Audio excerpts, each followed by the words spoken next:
I was super excited about when I saw like the panelists and everything for LA Comic Con come out, because my mom was super into, like, she was a total Disney mom, cartoons and everything, and Wild Thornberrys and Jimmy Neutron were her favorite. Oh And yeah. she watched them without us, so it's kind of my connection to her, because she passed when I was little. But Oh, oh it my gosh. That is so heartwarming. That is so yeah, I beautiful. saw it and I got so excited. And we have something to do Saturday morning of LA Comic Con, and it's in Santa Barbara. And I looked at my husband, I was like, we have to get back because I need to see this. Like, It's gonna be, I think it's gonna be epic. When we all got together and we had Megan Kavanaugh on Zoom for our meeting, and I walked in, and these days, having survived our pandemic and then surviving getting it, right. you know, uh, although it isn't through with me and I kind of don't know what's going on, I got so weepy when I could hear Megan, because we all just Aw. screamed. It was Mark DiCarlo who plays Hugh, Megan who plays Judy. I sat next to Jeff. I haven't seen Jeff Garcia in 15 years. I Oh my haven't goodness. physically seen him. Right. We're good friends on all of social media. And especially on Instagram, which my grown-up daughter, um, she runs Instagram for me because there's so much to do, that we do an AMA, and then she does fan art, and then we do something else, and then she makes my stories for me, and I just wrote a book. So she has taken that over, and Jeff was trying to call me to tell me that he had seen a Tide commercial that I'm in. And Aw, that's the connection that we all have. But Rob Paulson is coming, and I'm and so excited. Odenkirk is coming, and we think we might have Crystal. Like, Oh, I have my wow. fingers crossed, and Carolyn is coming, who played Cindy, and I'm I am just like, I'm absolutely thrilled. I haven't physically seen Carolyn, um, and Crystal, and I think in 20 years. We wow. are friends on social media.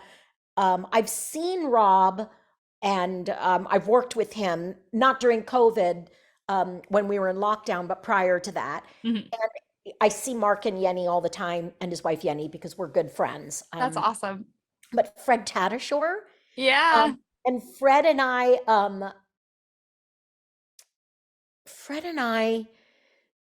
did Planet Sheen, where Sheen had Yeah. his own show. Yeah. I played a two-headed daughter of Fred Tatasciore, who played a king. I mean, it was an awesome meeting, and I was there till almost midnight. That's so It was like cool. insane. It was so fun. Well, because I had written like the prep articles for Temple of Geek, and Mark DiCarlo retweeted it, and then retweeted it from my website. I was like, oh, this is really cool. And then I think I saw it on Twitter, and then I retweeted it, and I My was inner like child trying to was get. just screaming. I'm like, oh. Yeah, and I think, I just think it's going to be, I think it's going to be so great. Yeah. We had such a great time. We were the little show that could, it started from a short, So good. and then, Did it? Okay, yeah, it started I from don't know all of the background. Yeah. so it started from a short that Odenkirk wrote.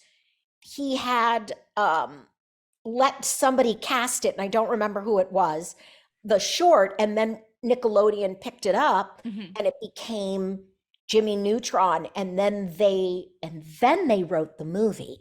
Oh, And wow. we did the movie, and then the Then movie the became show. the show. Yeah. And there was a lot going on because they didn't Nick Dean became my character became like a heartthrob, Mhm. and they wanted to do, and certain characters took off, and so they had to write to make sure that Jimmy stayed the Right. lead of the show.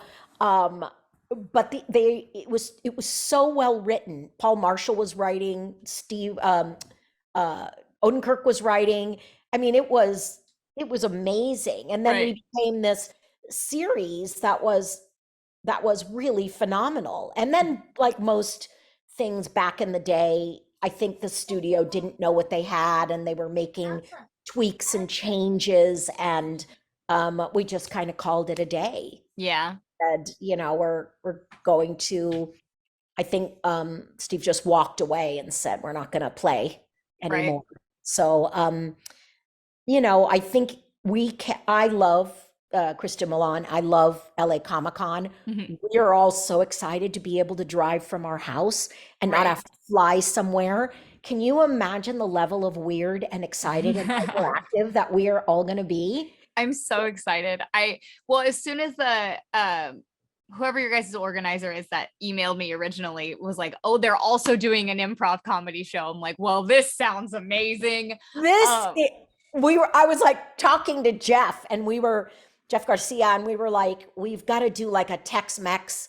We got to do like a Mexican moment on the side. And I was talking to him yesterday because I was letting him know that you wanted to do something and right. interview us. And he was like, okay, man, but I just want to tell you, when we get up on that improv show, it's going to be you and me. And I literally, Alexandra, I got nervous and I was like, Oh, oh my God, he is so fast and he is so funny. And yeah. all of his stand-up is improv. He doesn't Really? write an Okay, act. that was one of my questions was like, I know I've done some improv, so I kind of know how it works, but I know that he does stand-up comedy. So I was gonna ask, like, what are the differences? Apparently none for him. Yeah, I mean, his main thing that he has to do is work with a team. Yeah, Because like you can't just get up and do your act. right. Like that will be the big adjustment for him. The big adjustment for me is, how do I not like just stand in a corner and wet my pants and laugh? Like Yeah. literally, how do I How do I stay in it and not how just do I stand there and enjoy? because he's like, we used to do this thing about we would do our lines Mhm. and we do like say a page. Right. So we go through a page, and between Rob Paulson saying things like Jesus wants me to trick people, in between lines where I literally had to put my hands over my mouth and I was gone, and Jeff Garcia with that voice like that. So we would do two regular passes, and then Paul Marshall would call out crazy pass. And Jeff Garcia was on another planet. It was so funny that all of his lines they used from the crazy pass. That's so funny. Like he was so genius. And I was saying to Mark That's like DiCarlo, Robin Williams level, like, Robin Williams. because Robin Williams had scripts, but he rarely followed them. So Rarely. that's amazing. Yeah, and I am completely in awe of his talent. I think he's sort of underrepresented, and I Yeah. think he's undervalued. He has done hit movie after hit movie after hit movie, and whatever movie he's in gets a Golden Globe or an Academy Award, Right. or a Grammy. Like he's really truly just amazing. And I can't wait, but I'm nervous to get on that stage. And Megan and I are the only females. Yeah. A little nervous about that. No, Little- it's gonna be so good. I mean, obviously the panel and even the improv is gonna be super nostalgic for the fans and the audience. I But hope I mean, so. and I know you guys, you've worked with some of the cast members in between time, but is any part of this like nostalgic for you guys? Oh, I haven't read a Jimmy Neutron script since I read a Jimmy Neutron script and was paid for it. Right. So I also wanted to say it really helped put me Neutron helped put me on the map with Nickelodeon. I Yeah. was doing a lot of stuff with Frederator cartoons, Fred Seibert, who was a huge creator. He had a hand in everything that was Hanna-Barbera. So Yeah. he was doing shorts there, and some of those shorts turned into Dexter's Lab and turned into other shows that I was a huge part of. And then he came over to Nickelodeon, and I was a part of almost every single Frederator short that there was. And that's what because I wasn't part of the Jimmy Neutron short, that was it. But this brings back those days at Nickelodeon, when they were huge group records. There were some new people, but it was just usually our friends that were recording. And I can't wait to sit down and do this show. My daughter was so little. She's now 31. Oh, Was wow. 6, 7, 8 years old, 9 years old when the movie came out. I mean, it's going to be very, very nostalgic. I haven't seen Steve Odenkirk. I don't know if John Davis or Paul Marshall are coming. Right. I haven't seen them, but I can't wait to do the panel, and then we're going to get to sign, and then somebody's got some posters from that we can all sign that people can purchase afterwards. And yeah, I don't know, it's just very exciting. Alex, it's very exciting. that's awesome. I mean, I was getting ready for this and I was like, 2001, am I that old? Like, because I remember seeing Jimmy Neutron the movie in the theater with my mom. Oh my gosh. And the line that seemed to stick for most kids was, I'm outside and my clothes don't match. My clothes don't match. And I'm like, that's what's in my brain when I think about that movie. Because I remember purposefully not matching my clothes, running out into the living room and like scream singing that line at my mom. And so I'm so excited. I think it's going to be phenomenal. And there might be some light crying from the audience. You know, it's so funny on all of the social media platforms. The fans of cartoons and people your age who came up with our cartoons, they have their hit picks. And I have done, probably 350 different characters in the 34 years that I've been doing this. I will get Nick Dean, the Flea from Mucha Lucha, Cheese from Foster's Home for Imaginary Friends, and Dexter. That was another one. Yep. And that one. And I'm like, and I can sit on TikTok and do 15-second videos where I just say, like, I like chocolate milk, and it will get 80,000 views. And I've had an account for a couple of years, but only when my daughter kind of took it over last year.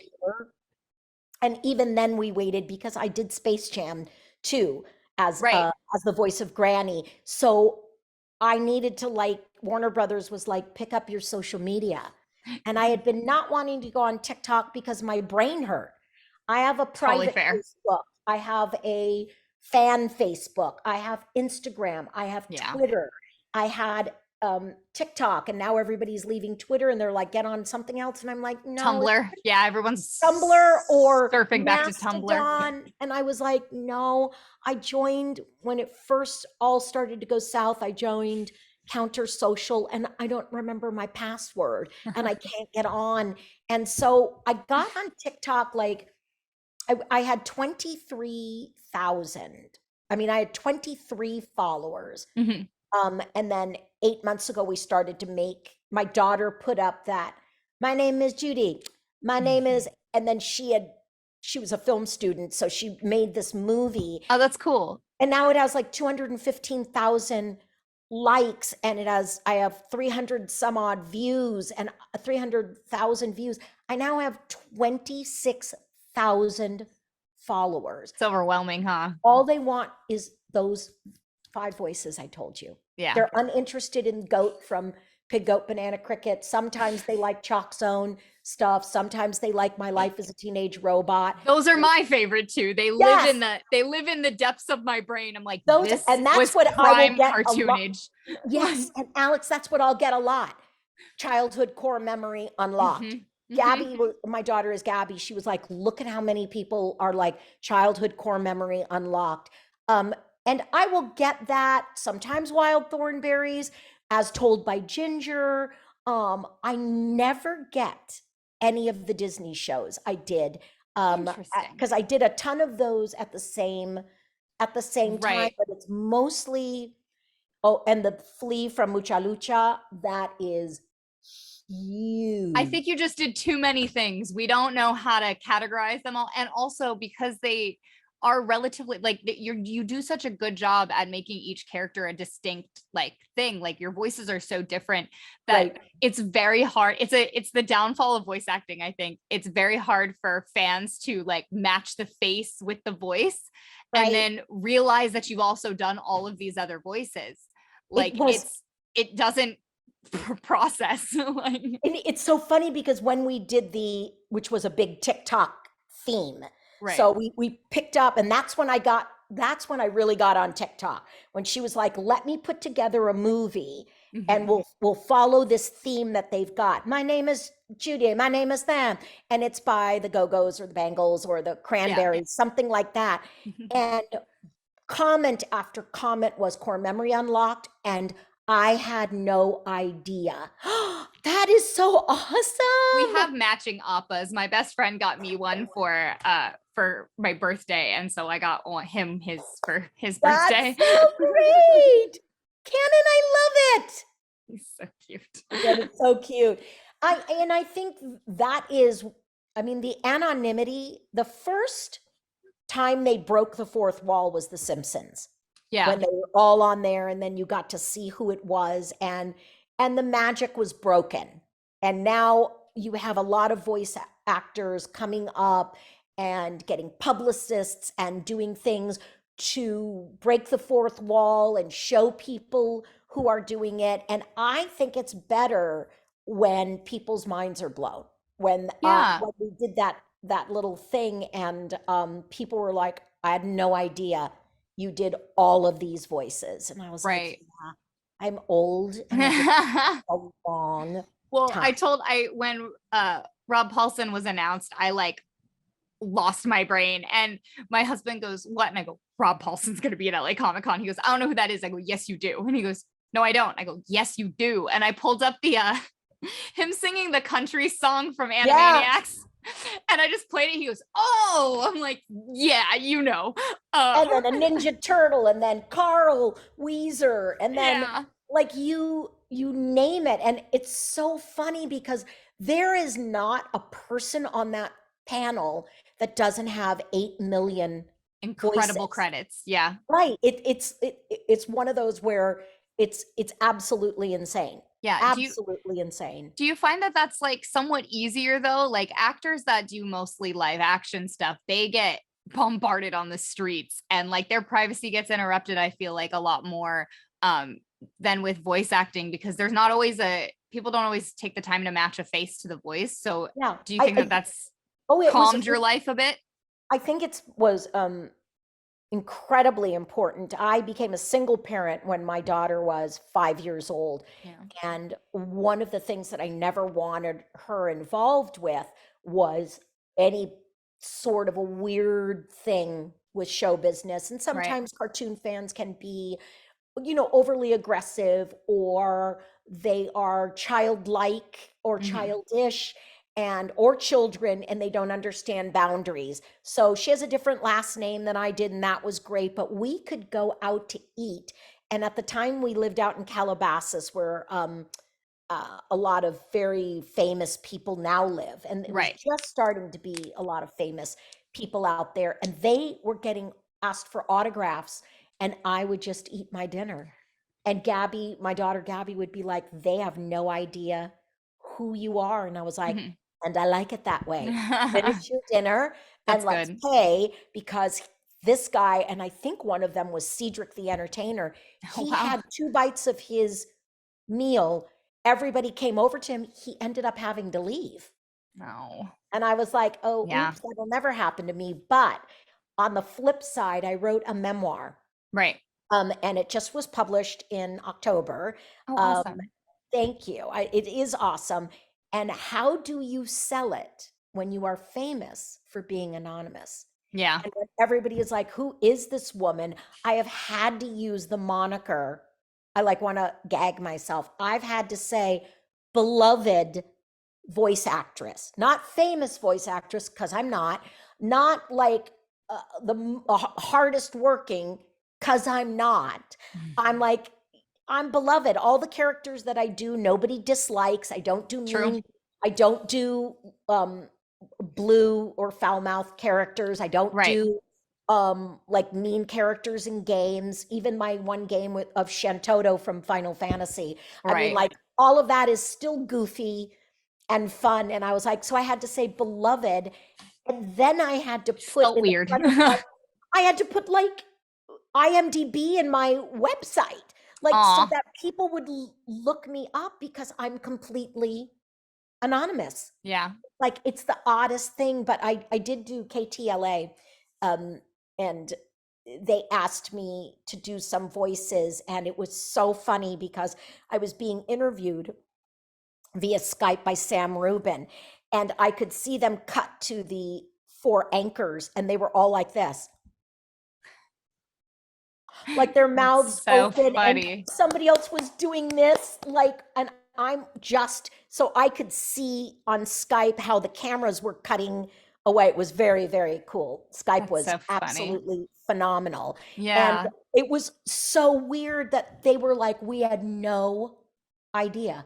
We had no idea you did all of these voices. And I said, well, what made you want to buy my book or want to talk to me about my book? And they said, because it has to do with the origins in California with homelessness Oh, and wow. what my family had to do with that. And we were very interested in that. And then your publicist said she does cartoon voices, and Sam looked me up and was like, oh, I remember her from the Mervyn's commercials, open, open, open. I remember her, but they had no idea. And I think, Yeah. I wish I was a Simpson just for the money, but I also just like being loud, fast, and funny. Yeah. I I do love. love that so much. That's so great. Yeah. Um, so I mean, you talked about it a little bit earlier. The small children are Yeah. like the greatest joy of doing this, but is that like I'm assuming you've done some fan conventions in Mhm. between the Jimmy Neutron movie and now. Yeah. What do you think is your favorite part of doing these fan events? I think it is having people of all ages have some sort of a wonderful memory of having watched it. Either it was having their child watch it. My favorite memory was a nonverbal spectrum adults, young Yeah, adults, I would say 18 or 19, nonverbal, right. um, also palsied a little bit. His body was a little twisted, Hmm. and his father brought him up to meet me, and he spoke and said hi, and his knuckles were gnarled, and Oh, his father started to cry, and that's all he said. And he that said, makes me so happy. Oh my yeah, goodness. that is what that makes me thrilled. A nonverbal spectrum human. uh, I think child-like people, child people who love it, that makes me feel good. I have a new show on Apple that just dropped this past week called Interrupting Chicken, based on a book. It's absolutely beautiful. I think Apple is doing some They've got amazing. some great original content. They really do. They really, Alex, they really do. It's gorgeous. It's well written. And I also did Pine and the Puppies with them, Mhm. and that's original. And the Duplass brothers produced it and star in it, Mark Duplass. And I got to tell you, I have a 1 year old, like my cousin's son's son. Yeah, So, and they took a little video of him watching Pine and the Puppies, that's so and cute. he was just glued, and he had his mouth open, and he was just glued. And I thought, this is why I do this. Oh, I think I think it's a great show. I think Interrupting Chicken is great. It'll probably be for Canon. Interrupting yeah. Chicken would be great for his age because I he's would he's love to six, show right? him. He's six, 7. Yeah. 7. I think it's for him. It is everybody in a classroom where the teacher is the Interrupting Chicken writes stories, Mhm. and then she makes up the endings. I love that. And then we animate the endings, and it's really great. So I think that every year, the older I get, I find a new way into the hearts and the minds of younger people. And Yeah. taking over for June Foray was big on a lot of levels because I knew her. Right. I worked with her, and her best friend is a good friend of mine. So I knew of her a lot, and I was, the year that she won an Emmy, I was the announcer at the Mhm. Emmys that year, and it was really kind of spectacular and special. And now I've got another generation and a different people who like Looney Tunes, and people who Yeah. like Tiny Toons, and people who like, Tex Avery and Space Jam and Space Jam 2.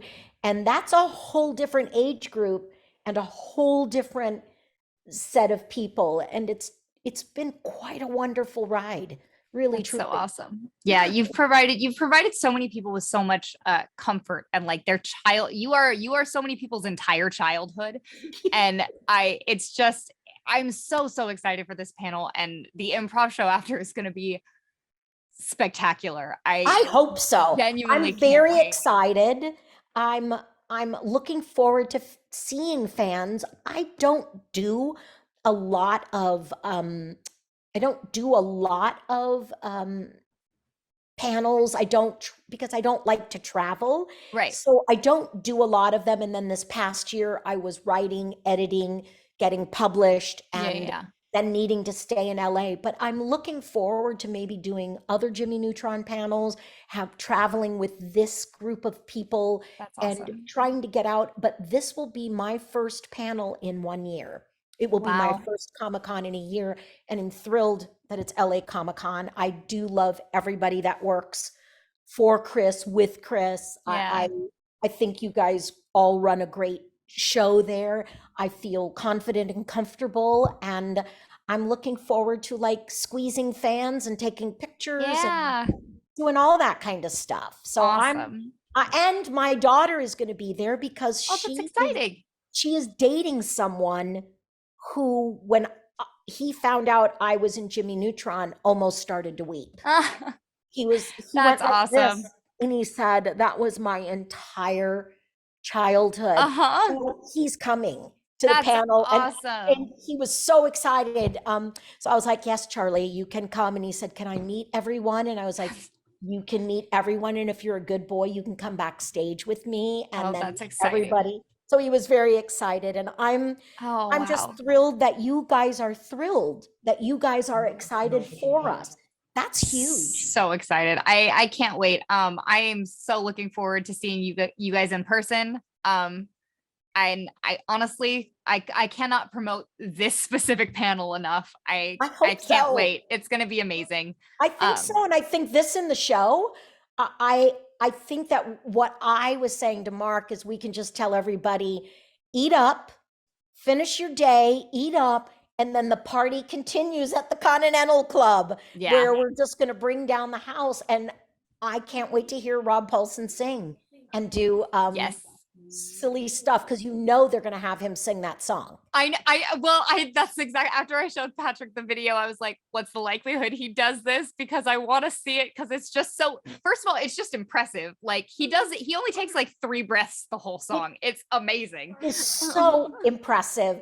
And I believe that the chance of Rob rain is 100% precipitation of a Yay. Rob. Like we have not put it in the show, Right. but I guarantee you, if someone calls it out, he will do it. Done. I volunteer. It will happen. You are tribute. You volunteer. Absolutely. Well, you are so lovely, Alexandra. And if you have any other questions, do you? But if I'm ready to go. I'm going to be so wild. I'm going to be wild on Saturday. I am so excited. Thank you so much for talking to me. I hope you feel 100% for Comic-Con, and I just can't wait to see you guys. Yeah, thank you. You are absolutely lovely. Give Cannon a squeeze for me. And thank you for this. Thank you for all that you're doing to push this forward. I Oh, hope of we have course. great crowds. And I think if we can get the creators there, people will lose their minds. Oh, absolutely. So thank you, sweetie, and have a great week. I will see you 2 weeks 2 from weeks. yesterday. Yeah. Yeah. Super exciting. Thank you, Bye. sweetie. Thank Bye. Bye, you. Cannon. She says bye, Cannon. Bye. Bye.